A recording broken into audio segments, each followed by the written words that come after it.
और संवारने का काम भी भारतीय जनता पार्टी करेगी।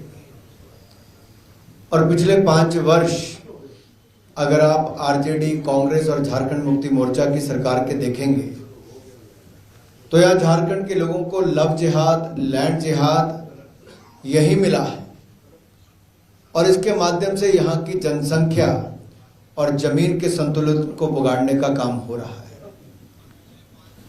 पिछले 5 वर्ष की घटनाओं को अगर आप देखेंगे तो जन कल्याण की बजाय जिहाद कल्याण यहां पर चल रहा है और इसके एक नहीं अनेक उदाहरण आपके सामने हैं कि कैसे जन कल्याण की बजाय जिहाद कल्याण चल रहा है और कैसे लव जिहाद, लैंड जिहाद के माध्यम से जनसंख्या और जमीन के संतुलन को बिगाड़ने का काम किया जा रहा है।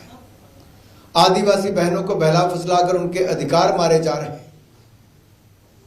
और जो आज से 5 साल पहले बड़े बड़े वायदे किए गए थे वो सब वायदे औंधे मुंह गिरे हैं।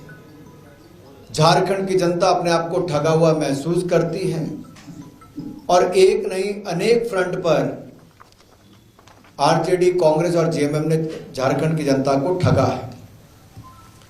यहां पर जल, जंगल और जमीन, इसमें घोर भ्रष्टाचार हुआ है। यहां पर तो गरीब को अनाज की लूट, गरीब के अनाज की लूट, खान खनिज की लूट, जल जमीन की लूट, गरीब आदिवासियों की जमीन की लूट, आदिवासी अस्मिता की लूट की जा रही है। और इस लूट वाली पर्ची के, बगैर पर्ची के हमने हरियाणा में इसका पर्दाफाश पूरे देश भर में हुआ है। साथियों, जब मैं कहता हूं कि यहां पर नौकरी नहीं मिली तो मैं आपको कुछ उदाहरण और देना चाहता हूं। हमारी सरकारें, भारतीय जनता पार्टी की सरकारें आज गुजरात में लगातार बार बार क्यों आई, मध्य प्रदेश में बार बार हमारी सरकार क्यों बनी, असम में हमारी सरकार क्यों बनी, हरियाणा में तीसरी बार हमारी सरकार क्यों बनी, त्रिपुरा में हमारी सरकार वापस क्यों बनी, उत्तर प्रदेश में हमारी सरकार वापस क्यों बनी? भाजपा ने जो कहा वो करके दिखाया है। मोदी गारंटी देश में सफल हुई है। देश में एक ही गारंटी है, मोदी गारंटी, जो सफल होती है। इसलिए तीसरी बार लगातार मोदी सरकार भी देश में बनी है। साथियों, बगैर खर्ची के, बगैर पर्ची के, बगैर खर्ची के, बगैर पर्ची के हमने हरियाणा में सरकार चलाई, यानी कि ना आपको सिफारिश करनी पड़ी, ना आपको पैसा खर्च करना पड़ा और हरियाणा में हमारी सरकार चली, तीसरी बार बनी। लेकिन दूसरी ओर यहां पे क्या हालत है? यहां पे मैं आपको एक पुराना भाषण माननीय हेमंत सोरेन जी का पढ़ के सुनाना चाहता हूं। उन्होंने क्या कहा था, ताकि जनता को याद आए कि 5 साल में हेमंत सोरेन जी क्या कहते रहे। उन्होंने कहा था, जेएसएससी के माध्यम से इतने लाख लोगों को नौकरी देने का काम करेंगे कि नौकरी देने का मामला पाइपलाइन में है। सब गोली मैगजीन में घुस चुका है, बस गोली निकलना बाकी है। खट खट खट खट खट खट नॉन स्टॉप। हेमंत सोरेन ने कहा, अबे बैरल में कहां गोली फंस गई भाई? गोली कहां बैरल में फंस गई? क्यों नौकरी नहीं मिल पाई? ये हेमंत सोरेन की खट खट खट खट खट करके नौकरी मिलने वाले का काम वैसा ही है जैसे राहुल गांधी का पैसा खटाखट खटाखट खटाखट खटाखट के रूप में मिल रहा था। ना खटखट हो पाया, ना खटाखट हो पाया। ये तो पैसा सभाचट करके सौंप गए। ठगा हुआ महसूस जनता अपने आप को करती है। किस बैरल में आपकी गोली फंस गई? पेपर लीक के आपने नए उदाहरण पेश किए। झारखंड का युवा तो आधी रोटी खाकर सोया है, तैयारी की है, सूखी रोटी खाई है, लेकिन झारखंड मुक्ति मोर्चा और कांग्रेस ने मिलकर मलाई खाई है, करप्शन की मलाई खाई। जहां है कांग्रेस, करप्शन है वहां। और कांग्रेस और झारखंड मुक्ति मोर्चा का तालमेल तो ऐसा है कि एक तो करेला, वो भी नीम चढ़ा। एक के बाद दूसरा भ्रष्टाचार का मामला सामने आया है। मैं आपको एक बात कहूं, आपके साथ लगता राज्य छत्तीसगढ़ है। छत्तीसगढ़ में भूपेश बघेल की सरकार थी। वहां लोग कहते थे भूपे करो और मौज करो। महादेव ऐप घोटाला हुआ, वहां पे पेपर लीक के मामले हुए, वहां कांग्रेस के रिश्तेदारों को, कांग्रेस के नेताओं को सारी नौकरियां मिली वहां पे। ये मैं नहीं कहता, ये छत्तीसगढ़ की जनता ने भी कहा, इसलिए छत्तीसगढ़ की सरकार वहां पे चली गई। शराब घोटाला, महादेव ऐप घोटाला, कभी आए भूपेश बघेल जी तो पूछिए। उनके चेला हेमंत सोरेन जी उनके चेले कहे जाते हैं। जैसे शराब घोटाला वहां पे हुआ, वैसे छत्तीसगढ़ में भी शराब पे लूट हुई। और यही नहीं, कांग्रेस के सांसद साहू के बारे में तो आपने सुना ही होगा। मशीनें हाफ गई, बोरियां खत्म हो गई, बैग खत्म हो गए, लेकिन नोट खत्म नहीं हुए थे। 350 करोड़ राहुल गांधी के सांसद के पास मिले थे। आलमगीर आलम एक ऐसा मंत्री जिसके पास न जाने कितने करोड़ रुपए होंगे, जिसके पीए के नौकर के पास अगर 32 करोड़ रुपया मिले और वो एक आलीशान फ्लैट में रहता हो, तो सोचिए छत्तीसगढ़ में कितनी लूट हुई होगी। एक बात मैं आपसे और कहना चाहता हूं, किसानों के हक भी इन्होंने छीने हैं। यहां पर कृषि आशीर्वाद योजना जो हमारे समय चलती थी वो भी बंद कर दी गई। और एक नहीं अनेक ऐसी बातें हैं जो मैं आपको राज्य की सरकार के बारे में कह सकता हूं। लेकिन अब कुछ बात मैं और नारायण स्वामी जी आपको हिमाचल और कर्नाटक की बताना चाहते हैं। हिमाचल प्रदेश में जब कांग्रेस चुनाव लड़ने जा रही थी तो कांग्रेस ने 10 गारंटियां वहां पे, कितनी 10 गारंटियां, और 10 से होते होते अब कांग्रेस 4 गारंटियों पे देश भर में आ गई, क्योंकि हिमाचल की 10 में से एक गारंटी भी कांग्रेस पूरी नहीं कर पाई। कांग्रेस ने वहां पर कहा था कि वो हर साल 1 लाख युवाओं को सरकारी नौकरियां देंगे। अरे 1 लाख छोड़ो भाई, 2 साल होने को आए, कुछ हजार लोगों को भी नौकरी नहीं दे पाए। उन्होंने कहा था 680 करोड़ रुपए हम स्टार्टअप फंड के लिए देंगे। 680 करोड़ तो छोड़ो, 680 रुपया नहीं दे पाए।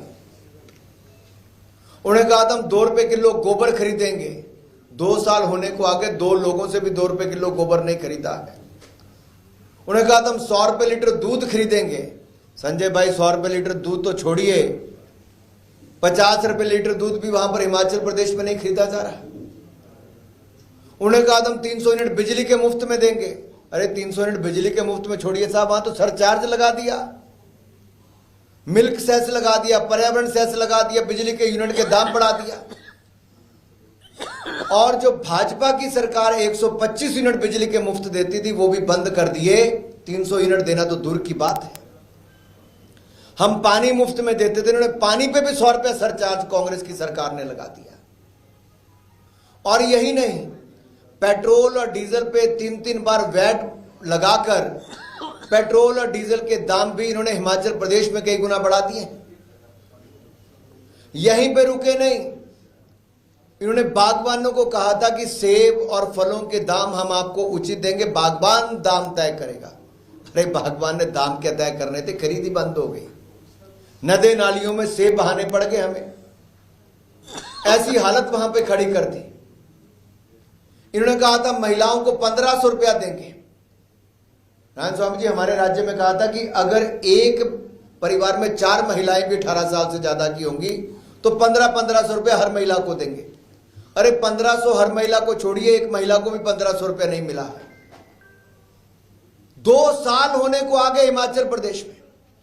अभी प्रियंका गांधी जी छुट्टी बिताने गई थी, दिवाली मिलाने हिमाचल प्रदेश गई।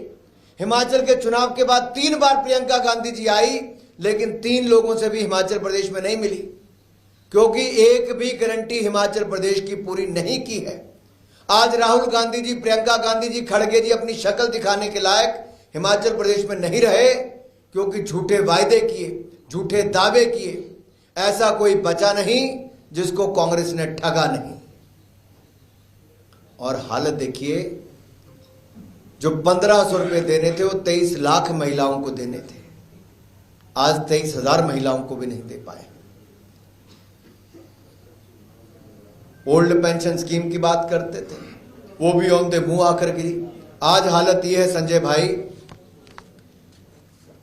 और मीडिया के मित्रों को मैं कहना चाहता हूं, हालत हिमाचल की ये है कि हिमाचल के सरकारी कर्मचारियों को आज पेंशन और तनख्वाह लेने के लिए भी इंतजार करना पड़ रहा है। 1 महीने में तनख्वाह मिली जाके 6वें 7वें दिन, पेंशन मिली 10वें दिन जाके, और तो और डीए लेने के लिए हिमाचल के कर्मचारी हाँफ रहे हैं, एक दफ्तर से दूसरे दफ्तर जा रहे हैं। और संविदा पर बहाल कर्मचारियों को जो स्थायी करने की बात थी वो तो छोड़िए, उनको बाहर निकालने का काम कर रहे हैं। वेतन और पेंशन की टेंशन हिमाचल प्रदेश में खड़ी हो गई है। हिमाचल में आर्थिक आपातकाल लग गया है। क्या लग गया है? हिमाचल में आर्थिक आपातकाल लग गया है। और आज की एक और ताजा घटनाक्रम है, हिमाचल में आए दिन जो कांग्रेस सरकार के द्वारा हो रहा है और झारखंड में भी चुनाव हो रहा है। अभी वापस लिए तो कैसे हमारा वोट बैंक पूरे निकल जाएगा। उसके वास्ते एक काम करो, ये चुनाव होने तक तो आप चुपचाप रहो, स्टेटमेंट मत बनाओ। ऐसा रिक्वेस्ट कर दिया एआईसीसी अध्यक्ष, बाद में अभी झूठ बोल के ये यकीन नहीं। अभी ये देते देते क्या हो गया, खड़गे जी का बात वो छोड़ो, ये फाइनेंशियल एडवाइजर और चीफ मिनिस्टर वो बोलते हैं state growth started by guarantee schemes, वो ही बोल रहे हैं।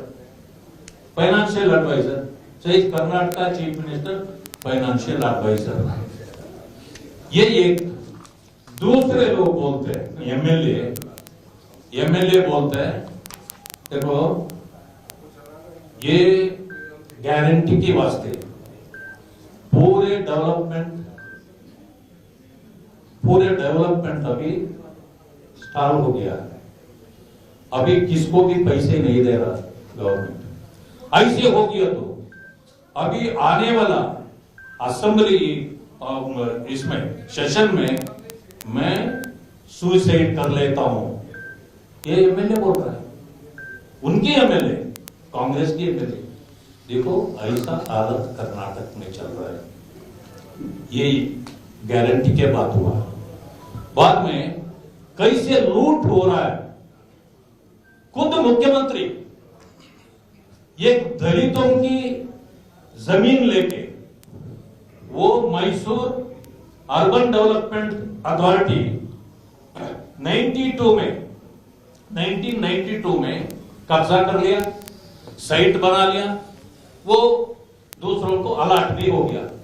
मगर वही जगह मुख्यमंत्री फैमिली वो रजिस्ट्रेशन करके कन्वर्शन करके, जगह नहीं है इधर मगर पेपर के ऊपर एक का लैंड कहां है, कोर्ट में पूछे, एडवोकेट बोले सर उधर लैंड नहीं है, वो ड्रीम लैंड है, वो ड्रीम लैंड होता है।